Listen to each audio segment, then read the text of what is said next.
अब पुण्यात्माओं, इस अध्यात्म ज्ञान से हमारा अंधेरा हटेगा अज्ञान का। अब हम अपने उस रास्ते पर चलेंगे। कबीर साहब कहते हैं, पीछे लग गया जाऊं था मैं लोक वेद के साथ, रास्ते में सतगुरु मिले है दीपक दे दिया हाथ। क्या बताते हैं कबीर साहब, अपनी महिमा आप पर बखानी, आप पे दास बने, आप पे भगवान तो थे ही थे, आप पे सतगुरु बने, जगत गुरु बने, और एक अच्छे नागरिक का रोल भी मालिक ने किया कि अच्छा नेक नागरिक वही है जो भगवान की भक्ति करता है, परमात्मा के ज्ञान अध्यात्म ज्ञान से सब कर्मों से परिचित है। वो व्यक्ति बुरा काम नहीं कर सकता।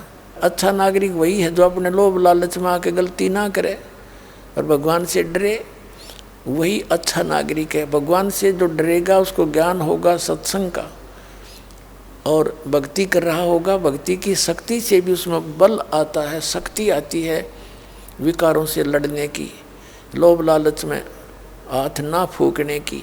वो ज्ञान अड़ जाता है जब कोई गलती सोचता है करने की, ना बहुत गलत हो जाएगा। तो वो एक अच्छे नागरिक का रोल भी मालिक ने किया कि जैसे मेरी जो दिनचर्या थी ऐसी आप रखिए, भक्ति करते रहना, मालिक पर विश्वास करना, जो भगवान देवे उसी से दान भी करते रहना और जो रखे त्यों ही रहना, उसमें अग्रम अग्रम ना करना। पुण्यात्माओं, आप जी ने दीक्षा ले ली, अब आप हमारे बच्चे हो गए, वचन के बच्चे, वचन के पुत्र पुत्री, और जो माता पिता से उत्पन्न है वो नाद के पुत्र हैं उनके। अब वो नाद के तो माता पिता से संबंधित वो तो नाता अलग है, और ये वचन के पुत्र पुत्री हो गए। तो अब आपकी चिंता उस जिसके हम पुत्र पुत्री हो गए उसने चिंता है। अब जैसे आज जिसने नाम लिया है तो आज उसका जन्म है, आज से वो उसकी उत्पत्ति है, असली मनुष्य जीवन उसका आज प्रारंभ हुआ है।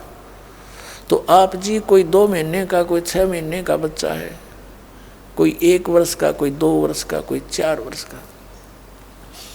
तो अब बच्चों की चिंता अपनी माता पिता को ही होती है। अब माता पिता जैसे बिल्ली बच्चे उत्पन्न करती है किसी घर में, कुछ दिन के बाद वो देखती है कि यहाँ मेरे बच्चे सुरक्षित नहीं रहेंगे, उनको वहाँ से उठाती है मुख में पकड़ के, और पहने दांत उसके, उन दांतों से वो दांत कष्ट भी करते हैं उस बच्चे को, और ऐसे लंबा लंबा हो जाता है दर्द में, लेकिन वो म्याऊं म्याऊं नहीं करता, वो ऑब्जेक्शन नहीं करता। उसको मालूम है मेरी माँ उठा रही है तो मेरे हित में ही ले जा रही है, पीड़ा मेरे हित में है। तो उसको ले जा करके बेचारी कहीं ना कहीं उछल कूद करके दूसरे घर में सुरक्षित छोड़ के आओगी, फिर दूसरे को, फिर तीसरे को, ऐसे ले जाएगी। तो उन बच्चों को भी ये ज्ञान होता है कि मैं अपनी माँ के मुख में हूँ, और ये पीड़ा भी है तो मेरे लिए हानि नहीं हो सकती, ये मुझे दर्द नहीं करना चाहती, ना कर सकती, ये थोड़ा बहुत पीड़ा है, ये अच्छी है, तो वो भी ऑब्जेक्शन नहीं करता। इसी प्रकार आप जी इस परमात्मा के चरणों में आने के उपरांत आपके हित में यदि कोई लाभ हानि आपको महसूस होती है तो एक नेक भगत उसमें ऑब्जेक्शन नहीं करेगा।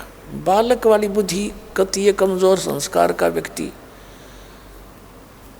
जो ऑब्जेक्शन करता रहता है, मैंने ये कर दिया मुझे, तो वो बालक बुद्धि या जिसने ज्ञान नहीं समझा, भगवान के विधान से परिचित नहीं, उसके मन में ये खुरापात एक आधी बार पैदा हो ही जाते हैं। मैंने इतना दान कर लिया, इतने दिन नाम लेते न लिए, मुझे फिर भी थोड़ा बहुत कष्ट है। तो यदि आपका नाम ठीक है, मर्यादा में चल रहे हो, तो ये दुख आपके लिए गॉड गिवन है, अनिवार्य होगा, ये जरूरी होगा, इसलिए है, अन्यथा नहीं रहेगा। या फिर आपका कोई नाम खंडित है, आप मर्यादा पालन नहीं कर रहे, तो उस कारण से तो फिर दुख है, दुख है। जब वो बच्चा माँ के मुख से निकल जा हाथ पैर फड़फड़ा के, और भाग कहाँ जाएगा, कुत्ते पाट डालेंगे उसको। तो इस प्रकार ऐसी स्थिति में जो आप परमात्मा के चरणों में आगे, ऑब्जेक्शन ना रहना चाहिए आपके मन में। लेकिन ये पहले दिन के सत्संग में नहीं हो सकता, इसलिए परमात्मा कबीर परमेश्वर जी की कृपा से ये व्यवस्था उन्होंने कराई अपने बच्चों के लिए। 10वें दिन आपको ये अमृत सुनने को मिल रहा है। यहाँ आना भी आपके बस की बात नहीं है, ये सत्कर्मान भी। कदे कोई न सोचा मैं आ गया ना, या भूल ना करना। यहाँ आपको लेकर भी भगवान ही आता है, आपके सारे काम सेट करता है। काल की कैद से आपकी जमानत लेता है दाता, कि इसने 3 दिन छोड़ दे, फिर वापस छोड़ जाऊंगा तेरे यहाँ पर है। तो मालिक को पता कि आने से ये इतना प्रबल हो जाएगा, इतनी भक्ति यो ज्ञान हो जाएगा। अब जैसे जेल के अंदर है व्यक्ति, और वो जेल के नियमों का पालन करता हुआ टाइम पास करे, तो उसको एक्स्ट्रा सज़ा नहीं मिलेगी। तो हम इस काल की जेल में नियमों का पालन नहीं करते, तो हम और एक्स्ट्रा दुख इस जेल में पा रहे हैं। तो इस ज्ञान से हम और ऐसी गलती नहीं करेंगे जिससे हमें यहाँ का यो सुपरिटेंडेंट काल कोई और दुख नहीं दे सकता। इस ज्ञान को यहाँ इसलिए समझाने के लिए बुलाया जाता है। और फिर परमात्मा साथ रहेगा आपके। अब जैसे किसी मंत्री का व्यक्ति किसी भी कारण से झूठे या सच्चे मुकदमे में जेल में बंद हो जा, उसने मर्यादा पालन तो करनी पड़ेगी जेल की, लेकिन वहाँ जेलर की हिम्मत नहीं, उसने को और एक्स्ट्रा दुख दे दे। तो अब आप उस परम पिता के बच्चे हो गए, उस कबीर साहब परम अक्षर ब्रह्म से आपका संपर्क हो गया।